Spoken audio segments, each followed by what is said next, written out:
manfaatkan. Warahmatullahi.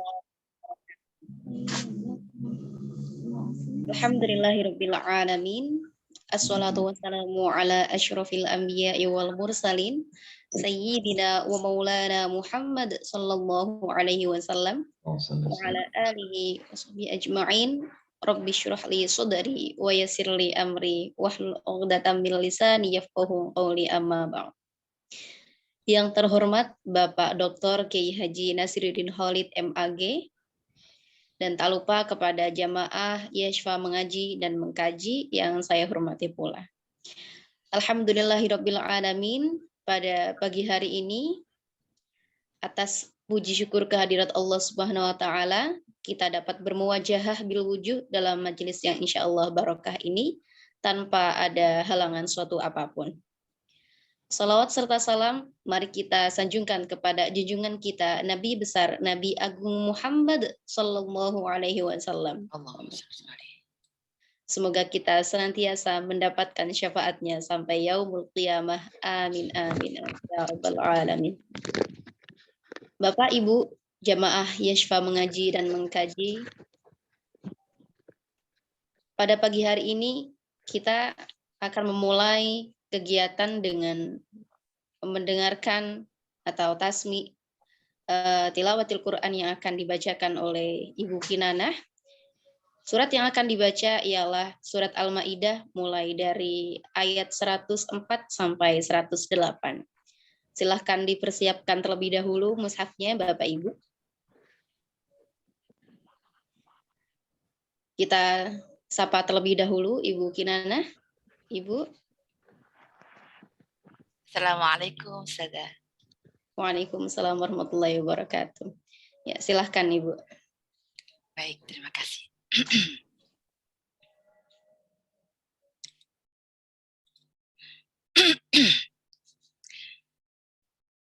A'udzu billahi minasy syaithanir rajim. Bismillahirrahmanirrahim.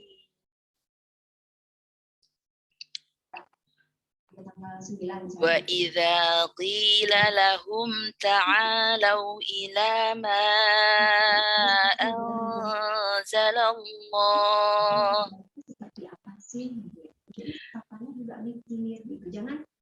ma anzalallahu wa ila rasuli qalu hasbuna ma wajadna قالوا حسبنا ما وجدنا عليه آباءنا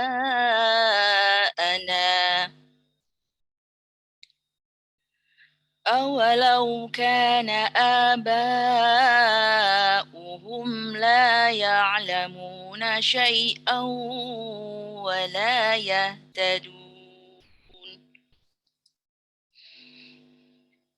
يا أيها الذين آمنوا عليكم أنفسكم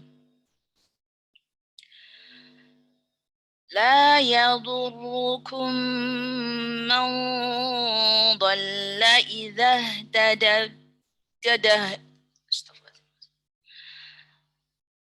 لا يضركم من ضل إذا اهتديتم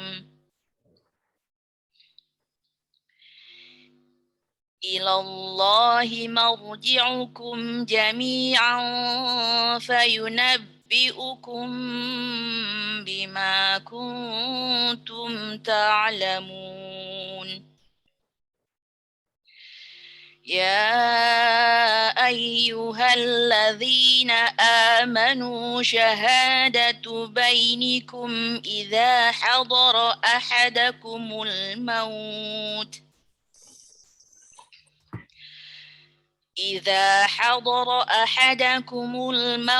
حين الوصية اثنان ذوى عدل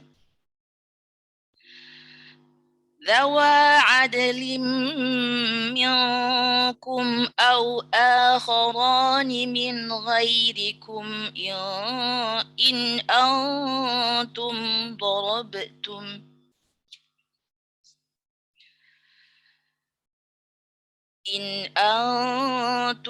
ضربتم في الأرض فأصابتكم مصيبة الموت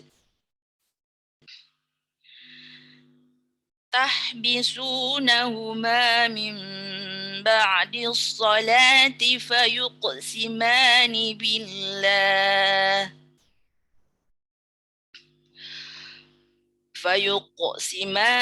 بالله إن ارتبتم لا نشتري به ثمنا ولو كان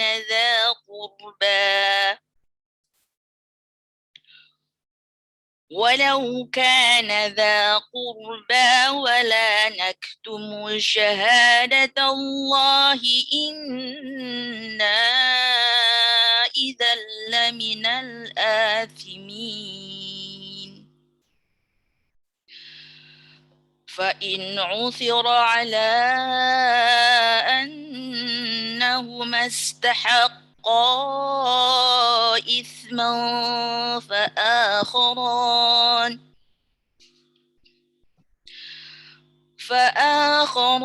يقومان مقامهما من الذين استحق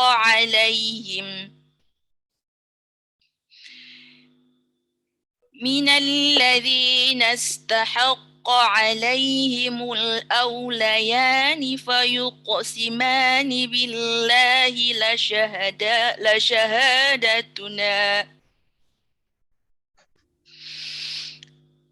لشهادتنا أحق من شهادتهما وما اعتدينا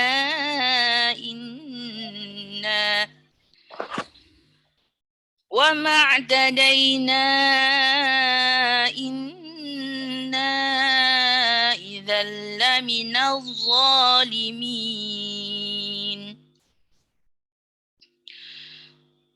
ذلك أدنى أن يأتوا بالشهادة على وجهها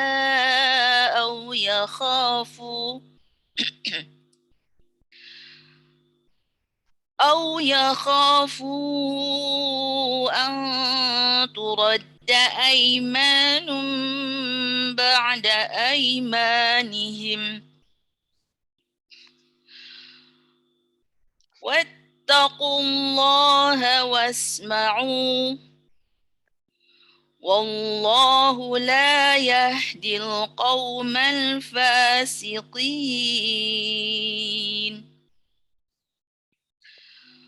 صدق الله العظيم.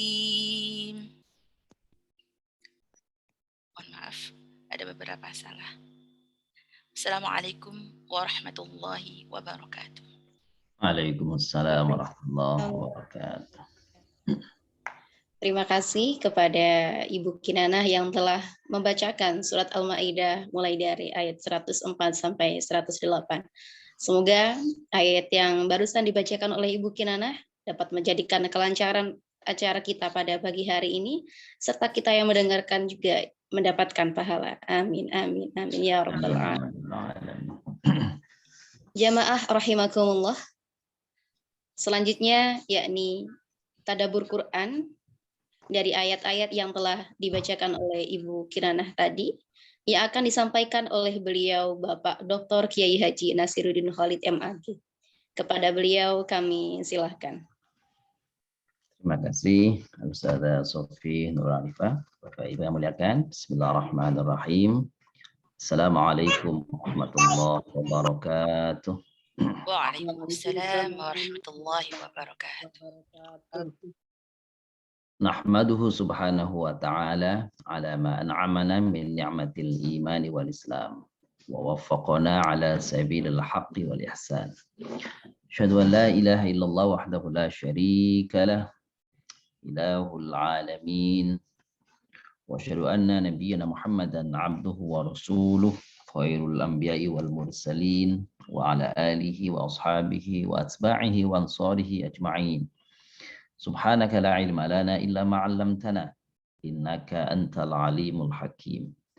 وتب علينا يا مولانا إنك أنت التواب الرحيم وعلمنا من لدنك علما نافعا يا ذا الجلال والإكرام. Bapak Ibu jamaah Yashfa mengaji dan mengkaji yang dimuliakan Allah. Syukur kehadirat Allah Subhanahu wa taala bahwa pada pagi hari ini Allah masih hadirkan kepada kita nikmat, begitu banyak nikmat yang Allah hadirkan. Nikmat bisa bersilaturahim seperti ini. Nikmat bisa menjalankan aktivitas sosial. Nikmat bisa menuntut ilmu. Nikmat yang begitu banyak dan terpenting bagi kita adalah nikmat al-iman wa nikmatul Islam. Harapan kita bahwa nikmat iman dan Islam ya Allah langgengkan pada diri kita ini bisa kita jaga dan senantiasa Allah hadirkan taufik dan hidayah kepada kita sampai akhir hayat kita nanti. Amin ya rabbal alamin. Tapi muliakan sebagaimana yang disampaikan tadi oleh Al-Ustadzah Sofi sebagai pembawa acara bahwa kita hari ini akan meneruskan bahasan dan kajian kita di surah Al-Maidah sebagaimana dibacakan oleh Ibu Hajah Kinanah tadi, yaitu surah Al-Maidah dari ayat 104 sampai dengan ayat 108.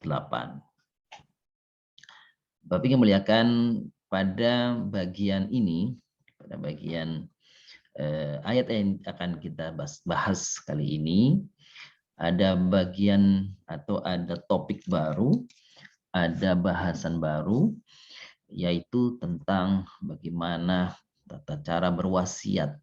Seperti itu. Meskipun demikian, meskipun ini bahasan baru dari ayat sebelumnya, tetapi sesungguhnya antara ayat-ayat yang dibacakan tadi, itu berkaitan juga dengan hubungan antara orang mukmin dan orang-orang non-mukmin, antara muslim dan orang-orang non-muslim. Kalau pada pertemuan yang lalu Allah SWT memberitahukan kepada kita siapa orang-orang yang begitu memendam kebencian hatinya terhadap orang-orang yang beriman. Sisi lainnya Allah memberitahukan siapakah orang-orang yang hatinya penuh cinta kepada orang-orang yang beriman. Bapak Ibu muliakan, pertemuan yang lalu kita menyebut ada dua kelompok yang secara khusus disebut secara khusus oleh Al-Quran, Allah SWT, yaitu orang-orang yang hatinya memendam kebencian, permusuhan kepada orang-orang mukmin, orang-orang Islam adalah orang-orang Yahudi. Dan sebaliknya orang-orang yang begitu dekat dan cintanya kepada orang-orang mukmin disebut adalah orang-orang Nasrani. Namun demikian, Bapak Ibu yang muliakan, ayat itu tidak bisa digeneralisir bahwa semua orang Yahudi membenci orang-orang yang mukmin, membenci Islam, membenci Nabi SAW. Begitu juga tidak semua orang-orang Nasrani begitu cinta, begitu dekat dengan orang-orang mukmin, orang-orang Muslim. Di dalam konteks ayat yang sebelumnya, maka orang-orang Nasrani yang begitu dekat, begitu kecintaannya kepada Rasulullah dan orang-orang yang beriman itu disebutkan mereka punya sifat tiga yang lalu ya.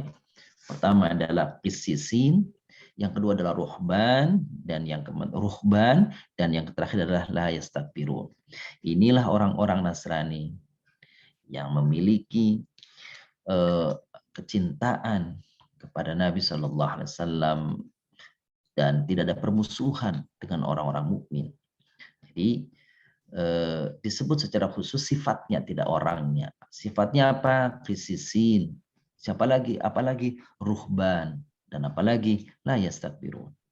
Jadi kalau ada orang-orang Nasrani dimanapun tempat itu yang memiliki 3 hal sifat ini, maka sesungguhnya hati mereka tidak ada kebencian kepada orang mukmin. Apa qisisin? Bahasan yang lalu adalah orang-orang yang mendalami, memahami pesan-pesan kitab yang diturunkan kepada Nabi Isa alaihissalam, Al-Injil. Itu yang pertama. Yang kedua, orang-orang yang punya sifat ruhban. Apa ruhban? Ruhban itu bahasa Arab dari kata-kata rohiba atau rohaba. Artinya apa? Takut. Jadi orang-orang yang memiliki takut kepada Allah, takut untuk durhaka kepada Allah. Dan yang ketiga, sifatnya adalah mereka tidak menyombongkan diri. Jika ada sifat ini pada 3 orang, maksud saya apabila ada 3 sifat ini pada seseorang, maka mereka disebut dalam Al-Quran orang-orang yang aqrabahum mawaddatan, orang yang kecintaannya itu paling dekat kepada orang mukmin dibanding non-mukmin, non-muslim yang lainnya. Permasalahannya adalah dalam konteks qisisin, orang-orang yang mendalami, memahami, mengamalkan ajaran kitab suci mereka. Apa permasalahannya? Permasalahannya apakah masih adakah kitab suci mereka yang tidak diselewengkan, tidak diubah? Itu permasalahannya, itu problemnya. Jadi para tafsir mengatakan 3 kriteria ini itu mengacu kepada orang-orang yang dahulu di masa Rasulullah SAW. Mereka berinteraksi, orang-orang Nasrani berinteraksi kepada beliau. Siapa diantaranya? Pendeta Bahirah misalkan. Siapa lagi? Pendeta Waraqah bin Naufal misalkan. Atau siapa lagi? Misalnya adalah An-Najasyi. Bahkan Najasyi kemudian menyatakan diri masuk Islam. Seperti itu. Jadi tidak bisa digeneralisir. Sama juga kalau ayatnya mengatakan orang yang paling besar kebenciannya, kemarahannya kepada orang-orang mukmin adalah orang Yahudi di ayat kemarin, itu juga tidak digeneralisir, tidak bisa digeneralisir bahwa semua orang Yahudi itu benci. Tidak semua orang Yahudi punya dendam, punya kemarahan kepada Nabi, kepada kaum muslimin. Tidak. Karena Al-Quran juga menyebutkan dan sejarah pun membuktikan ada di antara orang-orang Yahudi yang mengikrarkan diri masuk Islam. Mengikrarkan diri masuk Islam. Itu membuktikan bahwa Al-Quran bersifat objektif kapan saja waktunya. Orang-orang Yahudi yang kebenciannya kepada Islam, kepada Nabi SAW, tentu orang-orang Yahudi yang memang sesat di kalangan mereka. Di zaman sekarang ada orang-orang golongan Yahudi yang kebenciannya kepada kaum muslim itu luar biasa, yang mereka tergolong dalam satu kelompok yang namanya Zionis. Mereka lah sesungguhnya di garis bawahi mereka yang memiliki kebencian kepada orang-orang muslim, kepada orang-orang mukmin. Adapun orang Yahudi yang lainnya boleh jadi tidak memiliki kebencian yang begitu besar kepada orang-orang yang beriman. Itulah ayat yang lalu. Maka ayat 104 ini, Bapak yang muliakan, wa idza qila lahum ta'alu ila ma anzalallah wa ila rasuli qalu hasbuna ma wajadna alaihi aba'ana awalau kana ba'uhum la ya'lamuna syai'an wa la yahtadun. Jika dikatakan kepada mereka, jika diajak orang-orang Yahudi, orang-orang Nasrani diajak, orang-orang musyrik, orang kafir diajak. Untuk apa? Untuk mengikuti yang dibawakan, yang diturunkan oleh Allah, yang dibawa oleh Nabi Shallallahu Alaihi Wasallam, itu maka mereka selalu menjawab, hasbuna ma wajadna alaihi aba'ana. Cukup bagi kami hanya untuk mengikuti apa yang telah ditradisikan oleh nenek moyang kami. Kami tidak mau mendengar, tidak mengikuti apa yang dibawakan oleh Nabi. Seperti itu. Nah, inilah kekerasan, bentuk kekerasan itu hati mereka. Ketika diajak, mereka selalu beralasan, kami tidak akan mengikutimu, kami cukup akan mengikuti orang-orang pendahulu kami. Padahal Al-Quran mengatakan, awalau kana aba'uhum la ya'lamuna syai'an wa la yahtadun. Padahal itu yang mereka ikuti itu, nenek moyang mereka yang mereka bangga-banggakan itu, la ya'lamuna syai'an. Mereka tidak mengetahui tentang agama yang benar, wala yahtadun, dan mereka memang tidak mendapatkan petunjuk oleh Allah, petunjuk dari Allah Subhanahu wa taala. Artinya apa?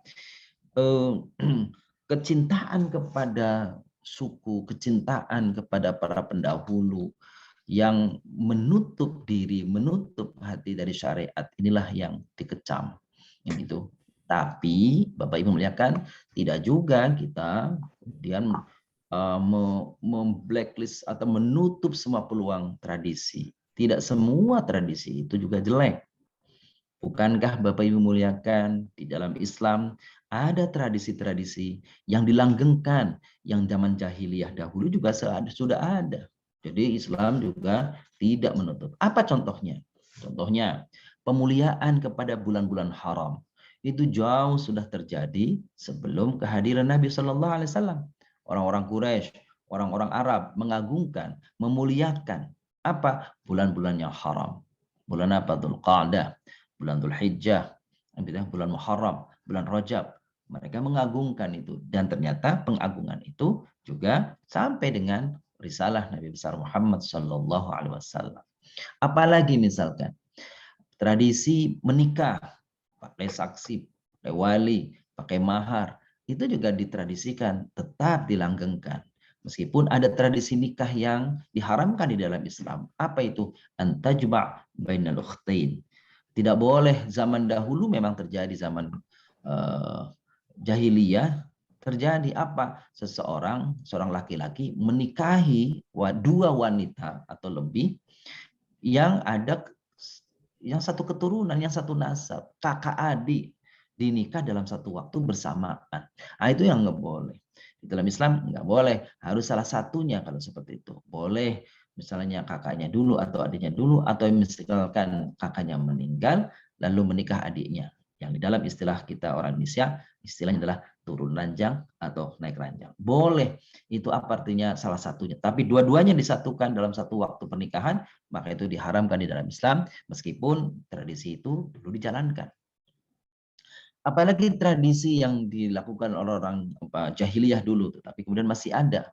Apa misalkan? Yaitu mereka berhaji, mereka berumrah. Itu mereka melakukan sebelum datangnya Nabi Shallallahu Alaihi Wasallam. Berhaji berumrah, meskipun ketika datang Nabi Sallallahu Alaihi Wasallam, maka manasiknya, maka tata cara ibadahnya diubah. Ada perubahan-perubahan di sana. Tetapi mereka dulu melakukan tawaf, begitu, memuliakan Ka'bah. Betul, dilanggengkan, artinya tetap diteruskan tradisi itu. Jadi tidak semua tradisi juga buruk, tetapi juga tidak boleh mengagung-agungkan tradisi.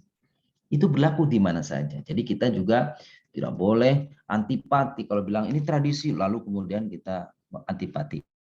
Nah, buktinya tadi begitu banyak tradisi-tradisi yang sudah ada di zaman sebelum Nabi Shallallahu Alaihi Wasallam ternyata dilanggengkan oleh Nabi seperti itu. Baik, termasuk juga misalkan tradisi mengagungkan Asyura, gitu ya, Asyura tanggal 10 Muharram itu. Meskipun Rasulullah menambahkan, kalau engkau berpuasa Asyura, maka hendaknya menambahkan sehari sebelumnya atau sehari setelahnya atau 3 hari berturut-turut. Ini membuktikan bahwa saya sekali lagi Bapak Ibu muliakan bahwa apa nih? Bahwa tradisi itu tidak bisa semuanya ditolak dan tidak semuanya diterima. Maka ada istilah, ada kaidah di dalam usul fikih. Apa tuh? Al-muhafadzah 'alal qadim salih wal akhdhu bil jadidil aslah. Itu kaidahnya tentang tradisi, tentang peninggalan masa lalu gitu. Apa katanya? Al-muhafadzah 'alal qadim salih. Artinya apa? Menjaga, memelihara, meneruskan apa? Hal-hal dulu yang terjadi sebelum ada, yang sudah ada ya, sebelum sekarang ini sudah ada, dilanggengkan, tetapi yang baik-baik. Wal akhdhu bil jadidil aslah, dan mengambil sesuatu yang baru tetapi yang lebih baik. Nah, itu kaidahnya.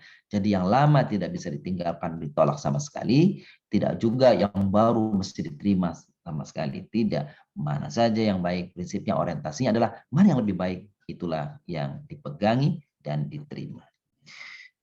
Pesan dari ayat 104 ini Bapak Ibu muliakan, itu pentingnya berilmu, pentingnya memiliki ilmu. Awalau kana aba'uhum la ya'lamuna syai'an wa la yahtadun, pentingnya orang belajar, mengetahui, memiliki ilmu, begitu. Agar apa? Agar bisa memilah dan bisa memilih mana yang baik dan mana yang buruk. Apa yang datang dari masa lalu oleh orang tua kita tidak semuanya baik dan mungkin tidak semuanya buruk. Maka ambillah yang baik, teruskan yang baik, tinggalkanlah yang buruk. Kita berlanjut ke ayat 105 Bapak Ibu muliakan. Ya ayyuhalladzina amanu alaikum anfusakum la yaturukum man dhalla idza tadaitu. Allah menyeru orang yang beriman, hai orang-orang yang beriman, alaikum anfusakum, jaga kalian, jaga diri kalian, gitu ya. La yadrukum man dhalla idza tadaitum. Allah memberi garansi, ya, memberi garansi. Kalian tidak akan disesatkan, kalian tidak akan diselimpangkan. Oleh siapa? Man dhalla, oleh orang yang sesat. Tapi syaratnya apa? Idah tadaitum, kalau kalian benar-benar telah memperoleh petunjuk. Bapak Ibu memuliakan, kata-kata la yadurrukum man dhalla idah tadaitum tidak akan, kesesatan yang ada tidak akan membahayakan kalian, memudaratkan kalian kalau kalian sudah mendapatkan petunjuk. Ini menunjukkan Al-Quran sudah mengingatkan kepada kita bahwa pengaruh lingkungan, pengaruh kawan, pengaruh teman, gitu, pengaruh budaya yang ada di sekitar kita itu memang sudah disebutkan akan berimbas kepada kehidupan kita. Tetapi Al-Quran mengatakan apa yang ada itu kawan, lingkungan, budaya, ya kan, sekitar yang ada sekitar kita, lingkungan sekitar kita tidak akan membahayakan kita, tidak akan menyesatkan kita. Syaratnya apa? Syaratnya idah tadaitum, jika kalian memperoleh hidayah. Bapak yang memuliakan, ayatnya bukan apabila Allah beri hidayah, tetapi katakan apabila kalian mendapatkan hidayah. Kata-kata ihtada maka menunjukkan apa? Ada sikap aktif dari kita. Ada sikap menjemput bola, tidak menunggu. Orang kan akan ada orang yang mengatakan, ditanya sesuatu bilang, ya itu kan saya belum dapat hidayah. Nah, hidayah itu bukan ditunggu, tapi hidayah itu dicari, diusahakan, diraih, diikhtiari. Begitu. Jadi kalau ada orang mengatakan, wah saya masih belum dapat hidayah nih, itu nggak bisa begitu. Harus dicari, harus diusahakan, harus diupayakan, ditanyakan, diikhtiari, itu dia. Maka orang-orang yang setelah berikhtiar, setelah berusaha, lalu dia mendapatkan petunjuk itu, hidayah itu, itulah istilahnya muhtadun atau muhtadin, orang itu. Ihtada itu. Berbeda dengan apa tuh? Hadayah di. Allah memberi hidayah. Tapi memang bisa saja Allah memberi hidayah kepada siapa saja dikehendaki, memang begitu. Yahdi mayyasha. Allah beri kehendaki pada siapa saja. Tetapi ketika konteksnya adalah ihtada yahtadi ihtidaan, itu, maka fahuwa muhtadin wa dzaka muhtadin, sama, maka apa? Harus ada usaha, harus ada ikhtiar dari kita untuk menjemput apa? Hidayah Allah. Banyak yang bisa kita lakukan. Membaca, mengikuti majelis, mendengarkan nasihat dan sebagainya. Inilah cara-cara untuk meraih, cara-cara untuk memperoleh hidayah. Lah, kita kan sudah muslim. Betul, kita sudah muslim. Kita kan sudah beriman. Benar, kita sudah beriman. Tetapi kita selalu membutuhkan apa? Hidayah. Agar kita senantiasa mendapatkan hidayah di atas hidayah. Bapak yang muliakan, dalam konteks ini tentang hidayah tadi, di atas hidayah, saya sering mencontohkan bahwa banyak orang-orang yang dirinya muslim, Muslim, KTP-nya Islam, di bulan Ramadan seperti ini Mungkin sudah 10 hari lewat seperti ini. Maka apa itu? Maka sepertinya tidak berpengaruh Ramadan ini seperti hari-hari yang lainnya. Bagaimana? Ya, Ramadan sudah berlalu 3 hari, maka kemudian aktivitasnya seperti sedia kala. Apa itu? Ya tidak berpuasa, makan seenaknya, gitu ya, merokok bebas dan sebagainya. Nah, inilah orang-orang yang muslim mendapatkan hidayah, tetapi dia belum mendapatkan taufik. Nah, taufik itulah sesungguhnya hidayah di atas hidayah yang sudah ada. Kita selalu membutuhkan hidayah, upgrade hidayah, peningkatan hidayah itu. Maka itulah mengapa ya, hikmah atau rahasia kita diminta setiap hari itu melafadzkan, berdoa, bermohon kepada Allah agar kita diberi petunjuk oleh Allah SWT. Bukankah setiap membaca Al-Fatihah kita berucap ihdinas siratal mustaqim. Ya Allah, berikanlah petunjuk kepada kami jalan yang lurus. Dan kita membacanya itu paling tidak bagi seorang muslim berapa? 17 kali sehari semalam minimal. Kalau lagi tidak uzur ya. Kalau ibu-ibu ada uzur ya mungkin gitu ya. Kalau tidak ada uzur, maka setiap muslim minimal 17 kali. Belum ditambah qobliyah, ba'diyahnya, qiyamul lailnya, duhanya, hajatnya, dan sekian banyak. Berarti kita akan terus menerus bermohon kepada Allah, tambahan hidayah, tambah hidayah. Yang tadinya hanya salat 5 waktu, minta hidayah kepada Allah, Allah kabulkan hidayahnya itu, maka dia akan ringan untuk menambahkannya dengan amaliyah sunnah, qobliyah dan ba'diyah. Setelah itu butuh lagi hidayah. Untuk apa? Supaya kita bisa meresapi salat ini, bisa khusyuk, dan seterusnya. Itulah. Maka pantaslah kalau suatu saat sahabat Mu'adz bin Jabal minta kepada Nabi ya Rasulullah sallallahu alaihi wasallam, akhbirni bi amalin yudkhiluni al-jannah wa yub'id 'anil nar.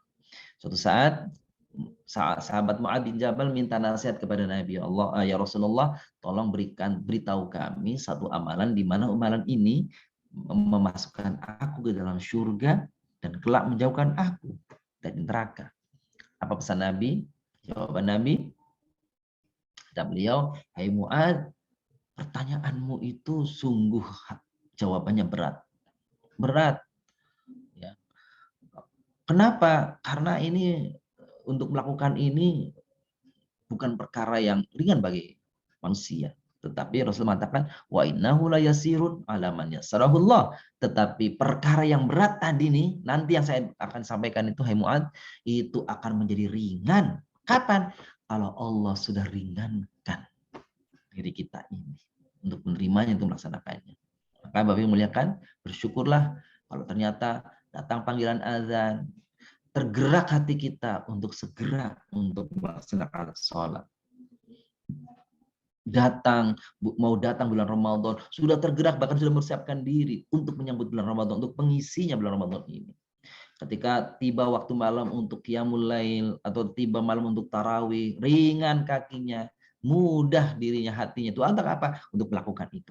Bersyukurlah kalau yang hadir itu seperti itu, Bapak Ibu muliakan. Kenapa? Berarti kita mudah-mudahan termasuk orang yang dimudahkan hati kita oleh Allah SWT. Bukankah tadi saya ceritakan banyak orang-orang, orang muslim, orang mukmin, ada azan sampai tiba qomat, tapi tidak tergerak juga hatinya untuk bersegera melaksanakan sholat. Kenapa? Belum dimudahkan hatinya. Maka bersyukurlah Bapak Ibu muliakan untuk sikap, sifat, dan ya kehendak yang diringankan oleh Allah. Di bulan Ramadan seperti ini, ada di antara kita gitu yang gemar sekali, yang senang sekali, yang meningkat intensitas ibadahnya dalam konteks tilawatul Quran misalnya. Alhamdulillah, patut disyukuri itu. Sementara yang lain belum sempat mungkin untuk membuka Al-Quran, masih disibukkan dengan urusan-urusan duniawi.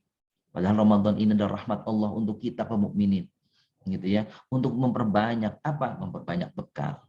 Betul, Bapak Ibu muliakan, aktivitas kita dari pagi sampai sore, mungkin sampai malam, kelihatannya bisa menjadi aktivitas duniawi, tetapi memang bisa menjadi aktivitas ukhrawi, bisa bernilai ibadah kepada Allah. Benar. Tetapi kalau diniatkan dan memang ibadah-ibadah yang disebutkan secara spesifik, membaca Al-Quran, itu qiyamul lail dan sebagainya, tentu ini nilainya berbeda dengan yang lain beramal biasa. yang tidak dalam konteks ibadah ghairu mahdhah, yakni ibadah-ibadah aktivitas harian yang diniatkan dengan ibadah. Tapi kalau membaca Quran, para ulama mengatakan apa tuh? Ini uniknya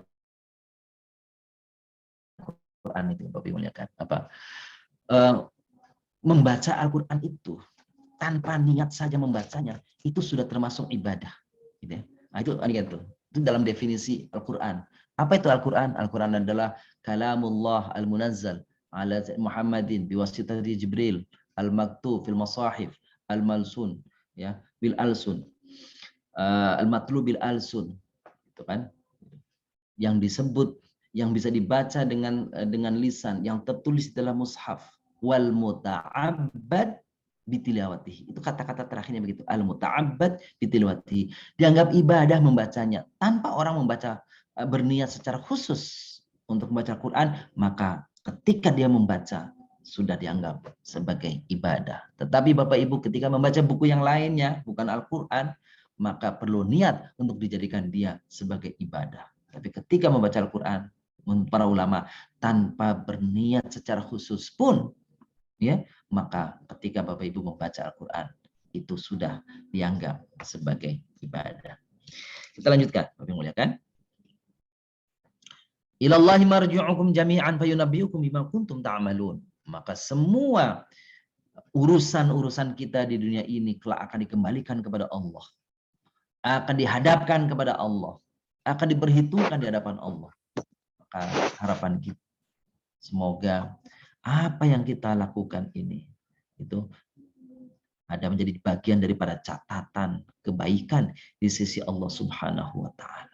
Demikian harapannya. Ketika kita diperhadapkan dengan amalan-amalan kita, kita bangga, kita senang melihatnya bahwa apa yang kita lakukan dulu itu benar-benar Allah ridho. Karena apa? Hati ini mudah sekali diracuni oleh apa? Oleh hal-hal yang, oleh gangguan setan tadi. Apa itu? Ya, ria, sum'ah, ujub, kibr, sombong, dan sebagainya. Itu mudah sekali hati kita ini diracuni oleh hal itu. Sesungguhnya perbuatan, amalan, aktivitas sesungguhnya baik, tapi setan tidak akan begitu saja membiarkannya. Maka kita terus berupaya memperbaiki ini. Supaya apa? Supaya amalan kita ini kelak diperlihatkan oleh Allah dan kita tersenyum. Wujuhu yawma idzin basrah. Ya. Hari-hari di mana wajah-wajah di hari di mana wajah-wajah saat itu tuh berseri-seri. Dhahikatun mustabsyirah, tersenyum, tertawa. Melihat apa? Melihat amalan, catatan amalan dulu dunia. Ya Allah, ternyata membanggakan kita nanti di akhirat. Untuk apa amalan baik dilakukan kalau ternyata ini harapannya untuk menjadi pujian bagi manusia, dibangga-banggakan manusia, dan ternyata apa semua ini sirna di hadapan Allah, enggak ada apa-apanya. A'maluhum kasarab, perbuatan mereka seperti fata morgana. Apa? Kelihatannya kita dapat kebaikan itu, tapi na'udzubillah ternyata di hadapan Allah tidak ada sisanya. Hilang begitu saja. Na'udzubillah min dzalik.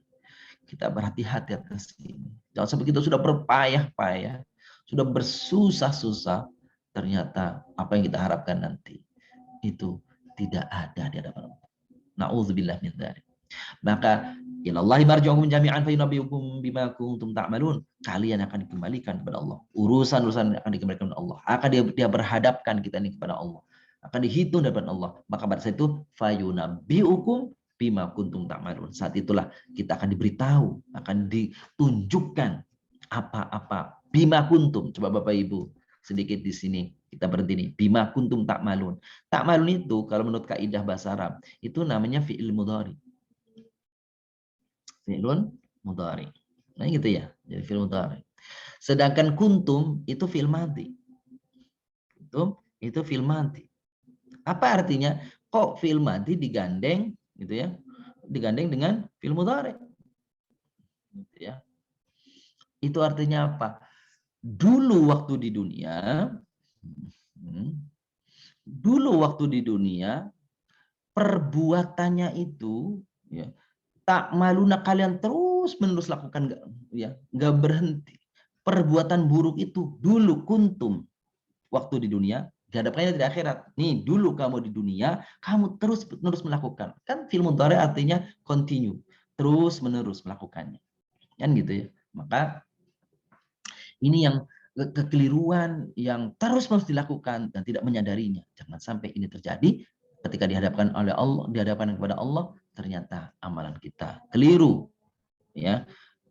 Ibadah kita sia-sia. Sebab apa? Sebab diiringi dengan ria, sum'ah, ujub, kibir, bukan karena Allah SWT. Na'udzubillah min dzalik. Kita lanjutkan Bapak Ibu, ayat yang ke-6, 106 maksud saya. Ya ayyuhalladzina amanu syahadatu bainakum idza hadara ahadakumul maut hinal wasiyah. Nah, ini petunjuk Allah tentang bagaimana berwasiat. Ya ayyuhalladzina amanu, hai orang yang beriman, syahadatu bainikum, hendaklah ada kesaksian di antara kalian idza hadara ahadakumul maut, kalau sudah datang tanda-tanda kematian. Sudah akan datang tanda-tanda kematian, maka kalau kalian akan meninggalkan harta yang banyak, dalam surat Al-Baqarah, intaroka khairan, maka al-wasiyatu. Khairan di situ bukan kebaikan artinya, tapi harta yang banyak.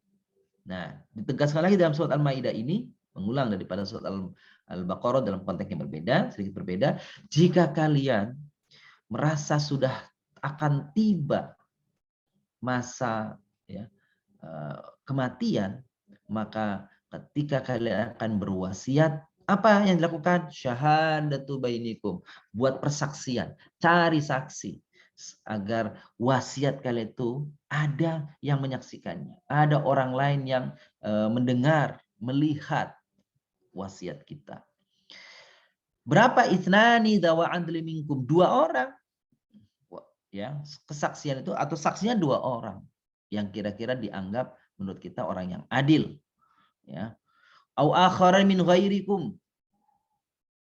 Tapi kalau suatu saat kita dalam perjalanan, Bapak Ibu dalam satu perjalanan, ya, in antum darabtum fil ardi, ketika kita melakukan perjalanan entah kemana, lalu ternyata fa asabakum musibatul maut, tetapi naudzubillah min dzalik, dalam perjalanan ternyata kita mendapatkan musibah, kecelakaan, dan kecelakaan itu kira-kira akan berakhir kematian untuk kita. Maka pada saat-saat itu kita, setelah kita kecelakaan itu sudah tahu kiranya kita ini nggak panjang usianya, maka kita di situ boleh berwasiat, ya, dibolehkan berwasiat.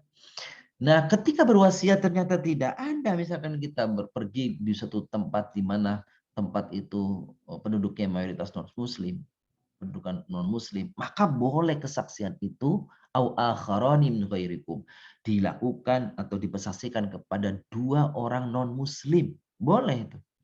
Ini ayat ini, au akharani min ghairikum in antum daratum fil ardi fa asabatkum musibatul maut tahbisunahuma min ba'di salati. Gitu ya. Nah, kalau misalkan betul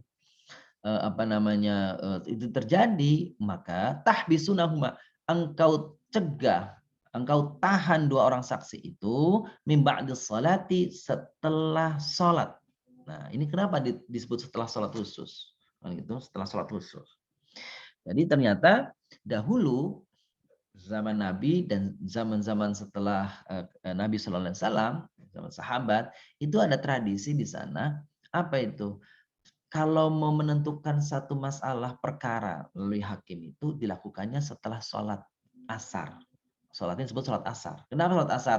Sebab orang dari pagi beraktivitas. Nah, asar itu biasanya orang sudah selesai beraktivitas, maka ingin mempermaklumkan kepada orang lain, waktunya kapan? Setelah sholat. Nah, setelah sholat asar. Maka orang tadi yang menjadi saksi itu diminta kesaksiannya setelah sholat asar. Pertanyaannya, bagaimana dengan orang non-muslim tadi? Itu maka ulama mengatakan apa tuh mimba di salat tadi, maka dikaitkan kepada keyakinannya setelah salat mereka, setelah ibadah mereka, kan gitu ya. Kalau dia misalkan, mohon maaf, kalau dia ke gereja, berarti kapan waktu kebaktian ke gerejanya, kira-kira gitu, maka disitulah diminta kesaksiannya. Kenapa? Ya, ini juga tradisi ini untuk mengingatkan bahwa sebelumnya, sebelum kita mempersaksikan atau sebelum kita itu menyatakan, menyampaikan, ya, kesaksian atas satu wasiat, kita sebelumnya sudah ada interaksi kita dengan Allah sehingga ini akan akan membentengi kita dari ketidakjujuran. Kenapa? Karena barusan saja kita melaksanakan sholat, masa setelahnya kita bohong. Fayuqsimani billahi nirtabtum. Nah, jika kesaksian dari dua orang yang tadi telah dijadikan saksi ini ternyata meragukan, ragu-ragu, ini kayaknya orang nih bohong, maka boleh apa? Fayuqsimani billah, maka dia hendaklah bersumpah atas nama Allah. Bahkan di Al-Quran disebutkan isi sumpahnya itu apa setelah demi Allah, isi sumpahnya apa? Nah, ini isi sumpahnya. La nashtari, kalau ibu perhatikan di ayatnya, Bapak Ibu perhatikan di ayatnya, la nashtari bihi thamanan, walau kana dza qurba, wala naktubu syahadatallahi inna idzal minal athimin. Apa bunyi kesaksiannya itu? Persumpahannya itu, bukan kesaksiannya, persumpahannya itu. Jadi kapan ini dibutuhkan sumpah ini? Kalau ditemukan indikasi tanda-tanda bahwa saksi ini kemungkinan akan dusta, kemungkinan akan bohong. Maka dia bersumpah atas nama Allah lalu mengatakan gitu, kami tidak akan mengambil keuntungan, la nashtari bihi syai'an. Kami tidak akan menjadikan sumpah ini ya itu sesuatu barang yang diperdagangkan, karena ada orang yang bersumpah bersaksi apa? Karena mengikuti pesanan orang, dibayar. Karena pasti akan menguntungkan orang yang membayarnya. Maka kesaksian ketika dia berucap demi Allah, aku tidak mengambil keuntungan sedikit pun dari sumpah ini, walaupun dia adalah kerabatku, walaupun dia adalah sahabatku, dan tidak memunyikan kesaksian Allah. Nah, kalau melakukan itu, dia katakan, kalau aku melakukan ini, aku termasuk orang berdosa atau aku siap mendapatkan apa tuh hukuman atau adab dari Allah Taala. Nah, itu Al-Quran mengajarkan bagaimana orang bersaksi. Ya, kalimatnya paling tidak konteksnya seperti itu. Nah, bagi yang muliakan kita lanjutkan pada ayat 107 ini. Fa in uthira ala anna mustahaqqa itsman fa akhar yaqumani maqamahuma.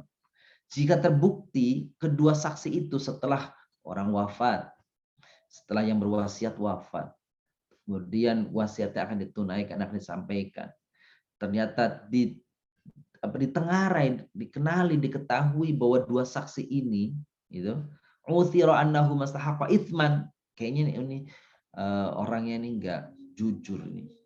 Orangnya ini kayaknya nih akan ada interest, akan ada kepentingan-kepentingan terselubung. Maka bolehlah fa'akharani yaqumani maqamahuma. Bolehlah cari dua orang yang lain gitu untuk mengganti posisi dua saksi tadi yang dianggap apa? Yang dianggap tidak jujur, akan melakukan penyelewengan terhadap wasiat itu. Minal ladzina sahaqqa alaihimul aulayat, dari orang-orang diambil orang yang berhak. Kerabat gitu, yang lebih dekat kepada si mayit. Fayuqsimani billahi, lalu kemudian dia bersumpah dua orang ini dengan nama Allah, la syahadatun haqqu min syahadatima, dia menyatakan kesaksianku lebih layak dari kesaksiannya. Wa ma'tadaina, kan itu wa ma'tadaina, dan kami tadi tidak akan melanggar batas, tidak akan menggunakan wasiat ini, kesaksian wasiat ini untuk kepentingan-kepentingan kepentingan tertentu. Inna idzal laminal zalimin, sebab kalau kami tetap melakukannya, apa itu? Kecurangan, ketidakjujuran terhadap wasiat almarhum, maka tentulah kami termasuk orang-orang yang zalim. Nah, gitu jawabannya. Yang terakhir ayat 108, dzalika adna ayatu bisyahadah ala wajhiha ay yakhafu an turda aymanum ba'da imanihim wattaqullaha wasma'u wallahu la yahdil qaumal fasiqin. Hal itu lebih dekat, artinya hal itu lebih dekat untuk membuat mereka memberikan kesaksian yang sebenarnya. Jadi kalau diambil dari keluarga yang ada hubungan, ada kekerabatan, itu lebih dekat, lebih sebenarnya lebih pas, gitu ya. Jika tadi dua orang yang tadi diambil, itu orang jauh, orang luar tidak ada hubungannya, mungkin akan akan ada interest, akan ada kepentingan-kepentingan dengan pihak-pihak tertentu, gitu ya. Atau auturaddu, anturad au yakhafu anturad aimanum ba'da aimanihim, gitu ya.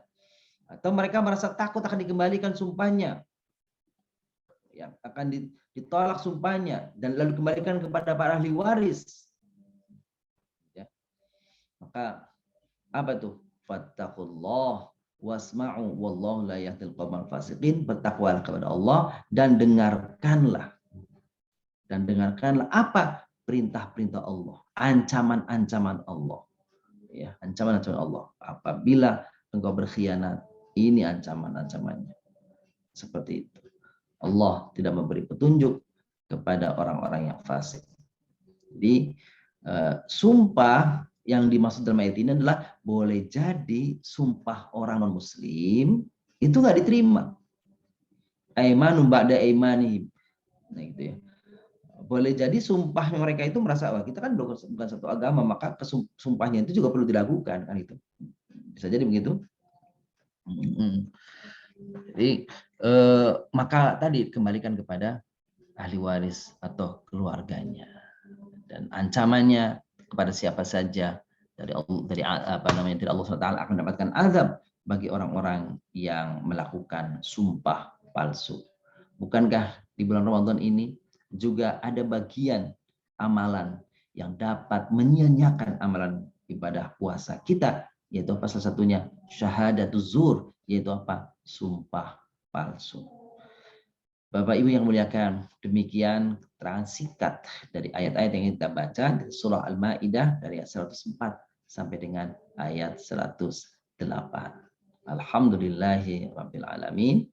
Untuk sementara ini, dan insya Allah besok Senin pagi kita akan lanjutkan kajian Yashfa, mengaji dan mengkaji, dimulai dari surah Al-Maidah ayat 19 dan seterusnya.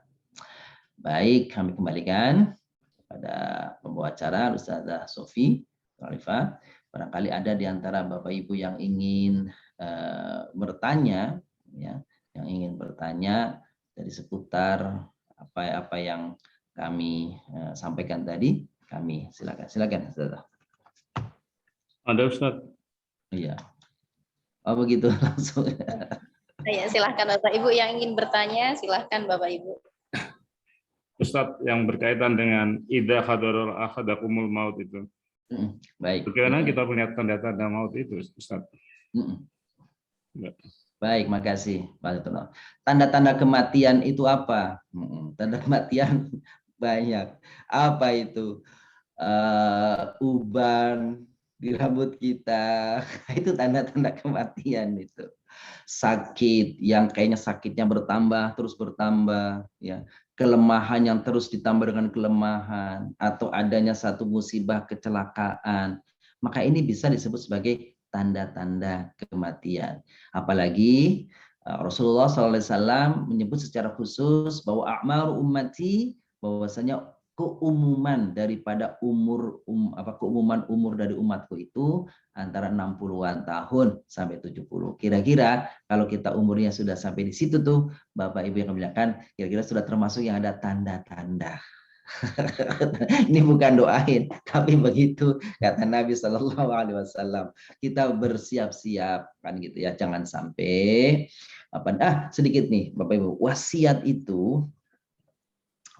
itu diberikan kepada siapa, kan begitu. Jadi pada ayat Al-Baqarah itu kan al-wasiyatu lil walidaini wal aqrabin. Itu menurut para ulama itu ayat itu mansukh, ayat itu terhapus hukumnya. Jadi berwasiat untuk orang tua dan kerabat dekat, kakak, adik, kan gitu ya. Itu ternyata menurut para ulama mansukh itu apa? Terhapus hukumnya oleh hukum tentang waris. Artinya apa tuh? Wasiat itu tidak kepada orang-orang yang akan mendapatkan warisan. Orang-orang yang mendapatkan warisan, ya mereka dapat warisan, tidak dapat wasiat. Dan gitu. Wasiat kepada siapa? Kepada pihak-pihak yang tidak masuk di dalam perolehan warisan. Tapi ulama yang lain mengatakan enggak, itu tidak mansukh, tidak terhapus hukumnya. Lalu bagaimana konteksnya keluarga, orang tua dan saudara? Ya bisa saja. Kenapa? Bukankah di dalam waris itu ada orang-orang yang terhalang untuk mendapatkan warisan? Kenapa? Misalkan karena berbeda agama. Nah, berbeda agama. Apakah ada orang tua yang dengan anaknya berbeda agama? Mungkin jadi ada. Dan memang ada. Kan gitu. Maka ketika orang tuanya akan meninggal, anaknya yang berbeda agama tadi misalkan begitu, bukan muslim, karena warisan kan dalam konteks muslim, Islam. Ya. Maka orang tua tadi kalau dia sayang sama anaknya yang non-muslim tadi, kalau tidak diberi wasiat, maka anaknya non-muslim tidak dapat warisan dalam Islam. Tidak dapat warisan.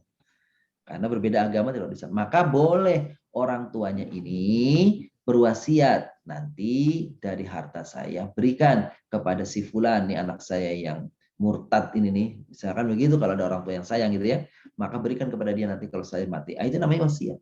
Atau sebaliknya kepada orang tuanya ternyata belum juga masuk Islam sampai setua ini, misalkan gitu ya, sudah diajak ini enggak.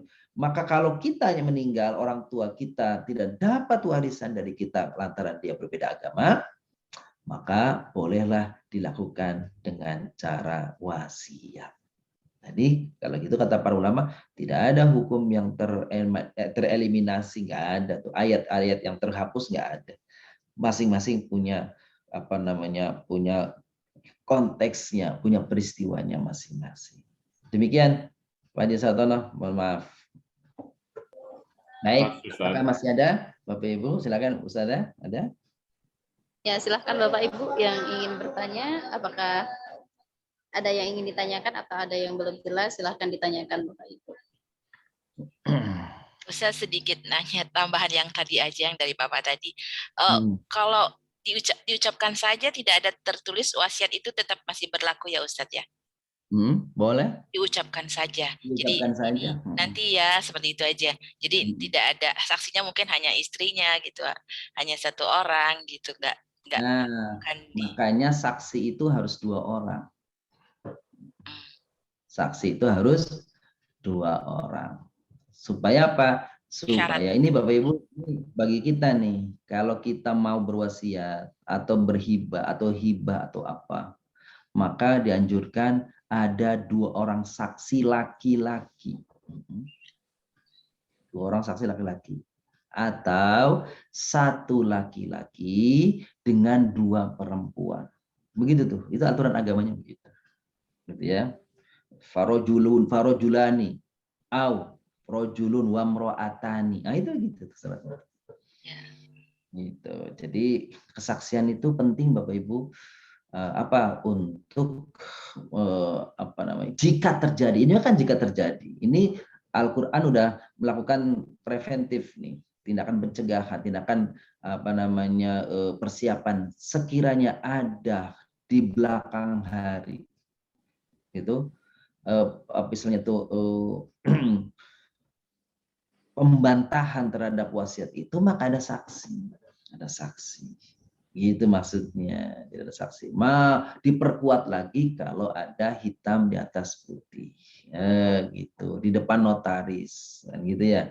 Maka itu punya kekuatan hukum, kan gitu ya, punya kekuatan hukum. Nah, ini tentu lebih baik lagi. Anjurannya tadi apa tuh? 2 orang laki-laki atau 1 orang laki-laki, 2 orang perempuan. Gitu Bun ya. Baik. Baik Ustaz. Terima kasih Ustaz. Baik, ada lagi Bapak Ibu mungkin 1 pertanyaan terakhir sebelum kita tutup acara pagi hari ini. Oke, baik, sepertinya tidak ada. Baik, kita nanti sebelum ditutup kita berdoa dulu Bapak Ibu memuliakan. Mari kita akhiri kajian pada pagi hari ini dengan berharap kepada Allah, bermohon kepada Allah SWT agar apa yang kita lakukan di hari ini senantiasa mendatangkan ridho Allah SWT, agar segala aktivitas ibadah kita di 10 hari pertama. Oh iya, saya lupa ingin menyampaikan ini dulu Bapak Ibu, maaf. Jadi alhamdulillah kami Yayasan Yashfa berterima kasih kepada Bapak Ibu semua yang sudah mendonasikan sebagian rezekinya kami ingin membacakan dari tanggal 1 yang lalu sampai hari ini tanggal 10 itu. Ini terima kasih kami sampaikan kepada Bunda Heriati, Bunda Jatri Utami Rahmat, gitu ya, Ibu Bonita, itu, Ibu Roisatun, Ibu Tri Laksmanawati, Pak Jialan, Darlan, Ibu Aswita, Pak Agung atas nama Majelis Kajian Iqra, lalu atas nama James Holloway, Bu Ella, juga Bu Dini, Bu Irisa Nindita, Ibu Ivi Anggraini, begitu Bu Payaya Rasita, ini dokter kita, Bu Yeni Irawati, Ibu Yeni Irawati juga, ini subhanallah, gitu ya, dari Ibu Jusmaniar, ya, dari Ibu Jusmaniar. Lalu kemudian Ibu Siti Wahida, alhamdulillah, Ibu Heriati juga, dan terakhir dari Nurul Alda Maulidina. Alhamdulillah, dan juga ada juga di antara jamaah yang memberikan buka puasa untuk para santri kami, Yayasan Yashfa. Kami doakan semoga semua yang Bapak Ibu infakkan, sisihkan sebagai rezekinya, baik dalam bentuk dana maupun dalam bentuk barang, semoga Allah SWT mengganti berlipat ganda keberkahan pada harta, pada keluarga, menjadi kemudahan pada setiap urusan, dan semoga menjadi, insya Allah menjadi jariah bagi semuanya. Itu mari kita baca Al-Ummul Kitab surah Al-Fatihah. A'udzu billahi minasyaitonir rajim. Bismillahirrahmanirrahim. Alhamdulillahirabbil alamin, arrahmanir rahim, maliki yaumiddin. Iyyaka na'budu wa iyyaka nasta'in, ihdinas siratal mustaqim, siratal ladzina an'amta 'alaihim ghairil maghdubi 'alaihim waladdallin. Amin. Astaghfirullahaladzim, astaghfirullahaladzim. Allahumma shalli wa sallim wa barik ala nabiyyina Muhammadin wa ala alihi washabbihi ajma'in walhamdulillahi rabbil alamin.